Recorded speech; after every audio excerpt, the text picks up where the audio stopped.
Hey there, it's Vashti Sarah. Welcome back to Post Blog. If this is your first time listening, go ahead and hit the subscribe button, like button, follow button, share button, all the buttons to stay connected with the Post Blog podcast. And for those of you who this is not your first time, welcome back. Happy Wednesday.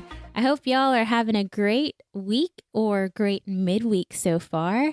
And, life's good. Last week, I took an unintentional hiatus, and that's because my husband and I were both deathly ill. And not necessarily deathly, but it felt deathly. We had just the worst case of a stomach flu virus you can possibly have. Everything in that area of stomach flu, I'm not going to go into detail because I don't want to ruin your day, but whatever you feel like is in the whole realm of having a stomach flu, that is exactly what we had. And unfortunately, I was knocked out a lot longer than he was. I guess my body just really didn't cooperate well with it, and it just needed to rest. So I had some unintentional, unplanned time of rest, which is important because if you're like me, who's very type A, on the go, has all the lists,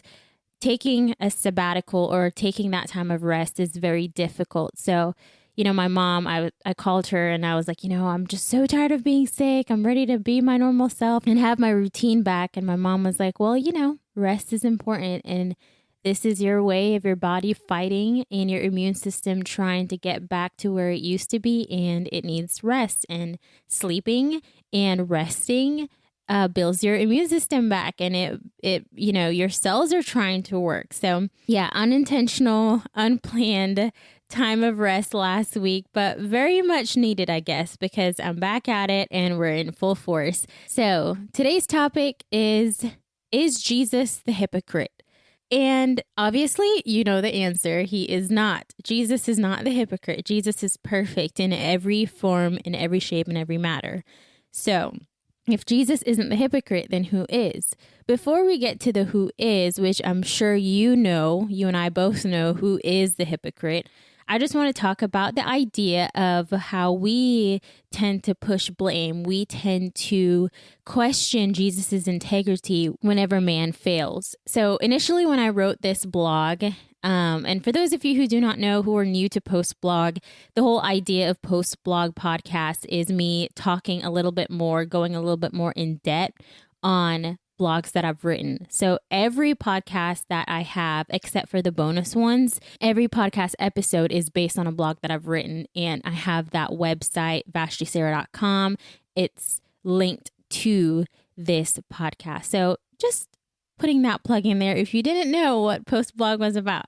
But anyways, when I initially wrote this blog, I was targeting or touching on the issue with the Duggar family. And if you're not aware, Joshua Duggar, 33 years old, he was a reality star and the eldest child of the TLC show 19 Kids and Counting. In that show, there's a lot of pretense in the sense of, oh, we're a happy family, life is great, yada, yada, yada. And that's understood. And I don't mean to say pretense in a derogative or demeaning way, because that's what reality shows are. That's what a lot of shows present. Some shows present the dirty side, but the dirty side too is for fame. The dirty side can also be for more viewers. So there's two ends of the spectrum. Either way, Joshua Duggar was known to just a lot of dirty things. We find out early on that he was engaged in child pornography. In 2015, it was revealed that he paid 2 subscriptions for ashleymadison.com, and that's a site that helps, and I say help in quotation, married men find others for affairs. So he was very just real deep in it. He was interested. On his profile, he made it very known he was interested in one night stands, experimenting with sex toys. He wanted someone who could teach him and who is open to experimentation, like someone that was professional and well groomed, short height, high sex drive, natural breasts. He would like that typical girl next door or a naughty girl. So there's a lot of stuff that has come out about Joshua Duggar. And this came out in 2015. All those allegations came out or were revealed regarding his 2 subscriptions. Those came out after he had admitted that he had molested 5 underage girls, and 4 of them being his sisters when he was 14 years old. So, he admitted to these things, touching his sisters in a wrong way, molested, 5 underage girls. And, you begin to question. You begin to question who God is, who Jesus is, and you also begin to question Christianity. And, the Duggar family, they're well known to be a Christian family, very devout Christian Baptist family. And, they take pride in living conservatively, sharing their values and their individual relationship with God.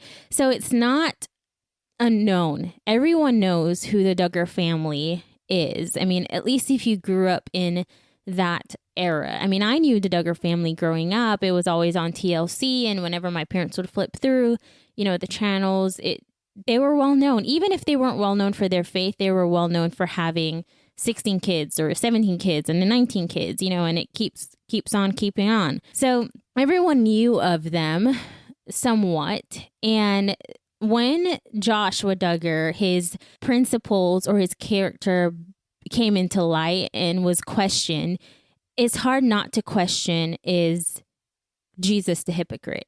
Because they follow Jesus. Joshua says and he claims that he follows the Lord. He's a good Christian. He follows godly principles. But for someone who's following godly principles, how can he do what he has done? How can he molest 5 underage girls for being his sisters? How can he secretly on his work laptop or personal laptop, whatever it may be, doesn't really matter. How can he engage in such activity and be open to sexual experimentation with other women aside from his wife? Because he is married, he has kids. So how can a Christian do this? And I think a lot of the times we point back to God and we say, how can God allow this? How can God allow someone to do the unspeakable? How can a good God allow this to happen? And then we point fingers and we say, you know what? God's the hypocrite. Jesus is the hypocrite. But because man fails, does that mean we point back to Jesus? Because someone does wrong and they claim that Jesus is their Lord and Savior, do we point back to their source and say, you know what, you're at fault. You did this. You're the one that's wrong. Whenever someone does something wrong in life, whenever someone commits a sin, whether it be murder, a sexual crime, or commit something towards themselves, whatever it may be, we have to separate as humans, which this is hard to do because we always want to find someone to point to. We want to cast blame on someone, and we like to cast blame on higher authority or an organization. But we need to separate man from Jesus, because who committed the wrong? Was it Jesus? No, absolutely not. We have free will and free choice. In Christianity, Jesus isn't there commanding every move that you make. Just as if you're an unbeliever and whoever you are serving, whether you believe you're serving someone or not, you are serving something or someone. That thing or that someone isn't forcing you to do right from wrong. Jesus, if you're a Christian, is your authority over your life. But at the end of the day, you have a choice. You get to choose whether you do right and wrong. In Jesus' example, and even in the Old Testament, God was very specific between what right and wrong was. Even in the story of Sodom and Gomorrah, God condemned sexual sin. He condemned man and man sleeping together, women and women sleeping together. That's why he had to destroy the earth the first time with a flood, because so many people were so deep in sin that God was frustrated. He was up, at his wit's end. He created these humans in his own image and likeness, yet they choose to follow apart from his likeness. God's likeness is just, pure, filled with love, unconditional love, true and holy. But our nature, because we have that free will, that choice, our nature is to choose the route that gratifies our flesh. And what gratifies flesh? It's oftentimes doing what's wrong. God is never to blame and Jesus is never to blame. Yes, they are in control, but they also gave us the choice. And if we like that option of having a choice, if we like the reality that we can choose right from wrong, then we should not put blame or cast blame on Jesus. We should never cast blame on God. What we do with the freedom that we have is not a reflection of who God is, rather a reflection of what's really in our hearts. So if we go back to Joshua Duggar, it's a reflection of what was really in his heart. His actions revealed what was truly in his heart. There was a disconnect. I wrote a couple weeks ago, and I spoke on this a couple weeks ago on what's in your cup. And if you haven't listened to that podcast, I highly suggest go back and listen to that. But the whole idea of what's in your cup is, what are you connected to? What is your lifeline? And a lot of the times as believers, we claim that our lifeline is Jesus. We claim that our lifeline is God. But in reality, our lifeline is everything but God. The whole idea of Christianity sounds good. It sounds great coming off our lips. It sounds great because the principles are great. The morals are great. But truth be told, behind closed doors, our lifeline is sin. Our lifeline is something that we haven't surrendered. Our lifeline is an addiction. Our lifeline is a habit that separates us from Jesus, that separates us from God. So whenever we do wrong, whenever someone does wrong, it's not a reflection of an organization. It's not a reflection of Jesus. It's not a reflection of Christianity or a specific religion, which I'm not supporting other religions out there, but I'm just simply stating the matter of the fact. You get to choose. I get to choose. And our decision, when we decide to do what we do, it has nothing to do with who we serve, because like I said, it's a choice, a decision. Your choice means that what you did was ultimately your desire and stemmed from your free will. No one controlled you. No one pushed you. No one controlled your hand or your thoughts to think the way they do. John 15 talks about it very clearly. I am the vine, you are the branches. I am the vine, referring to Jesus. We are the branches, and God is the vine dresser. The vine dresser cuts off what doesn't need to be there. It weeds out the good from the bad. It takes out the areas that aren't producing fruit. And then he prunes. The whole idea of pruning is to make pure, is to remove that nature in us, to cleanse. It comes from a Greek word, katharos, figuratively meaning to expiate, removing the bad within and the bad around to make it pure. And then it doesn't end there in John 15. The whole idea, the whole emphasis is to abide in me. And the idea of abiding, remaining in me, translate to you can't abide in something if it wasn't there in the first place. Abiding eventually shows fruit, and that fruit is evidence of salvation. That fruit is that continuance in service to God and his teaching. Abiding is addressing genuine salvation. But a lot of times as Christians, we've missed it because we stop at salvation. We think because we say, I believe in you, Lord, that's it. And then when we do wrong, or when someone else does wrong, we question the whole idea, the foundation of Christianity. We question the church. We question who God is, and we point fingers and we say, Jesus is the hypocrite. He caused this. He really didn't, though, because we've missed it. We are connected to the branch, but then it stops there, and then we wither away and we think we're still connected, but we're disconnected completely. Joshua Duggar did what he did because he was disconnected. Do I condone it? Absolutely not. Is it right? Absolutely not. Is it justifiable? No, absolutely not. But it explains why he did what he did. A lot of the times we say, oh, I did this because of this, and we think it's justifiable. No, that just explains why you did what you did. As Christians, we need to separate man committing sin from Jesus's authority. And we also need to separate justification versus explanation. Someone's sin nature doesn't make what they do justifiable. It only explains it. But how do we resolve this? How do we resolve the whole idea of sin? Honestly, there's no resolving, because we live in a world of free will, free choice. And the only person who can resolve it is when the King of Kings returns. But what can we do while we're here on earth? We can strive to be the best version of ourselves. We can strive to become more like Jesus. And the only way we can do that is abiding in him. It's becoming more like him. It's being overwhelmed, immersed, and completely sold out to Jesus. And understanding that saying yes to Jesus, that's where full-time ministry begins. Saying yes to Jesus, that's where it begins. That's not where it ends. Every day, we should strive to cut off, cleanse, and be pruned by Jesus' word. Abiding in him, remaining in him. Does that mean we won't make mistakes? No, we're humans.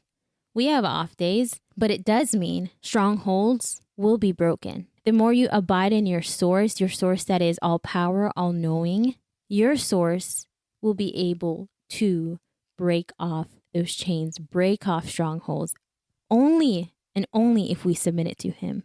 So Jesus isn't the hypocrite. God isn't the hypocrite. And I know you knew this, but sometimes we need to hear it. Because those 5 girls were molested by someone who claimed to be a Christian doesn't mean that Jesus is the hypocrite or God is the hypocrite. It just means that man is. Because we say one thing with our mouths, but then do the exact opposite. It just means that there's been a disconnect the entire time. It simply means that we're the hypocrites.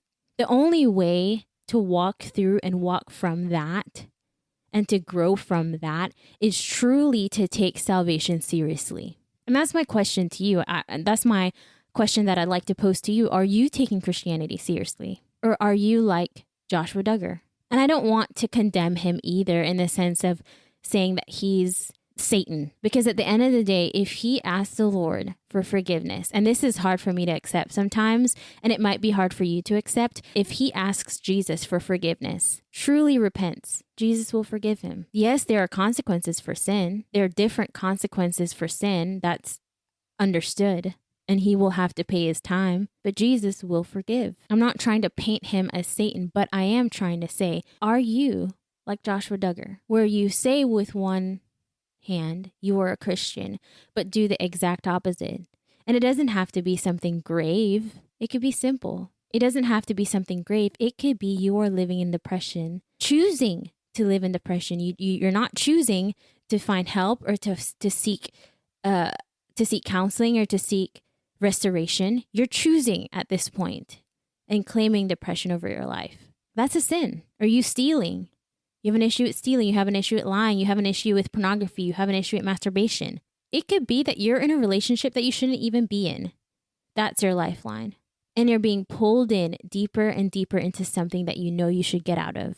Maybe your lifeline is social media. That gratification of someone liking your picture or commenting on your post stemmed from deep, deep insecurity. Maybe that's your lifeline.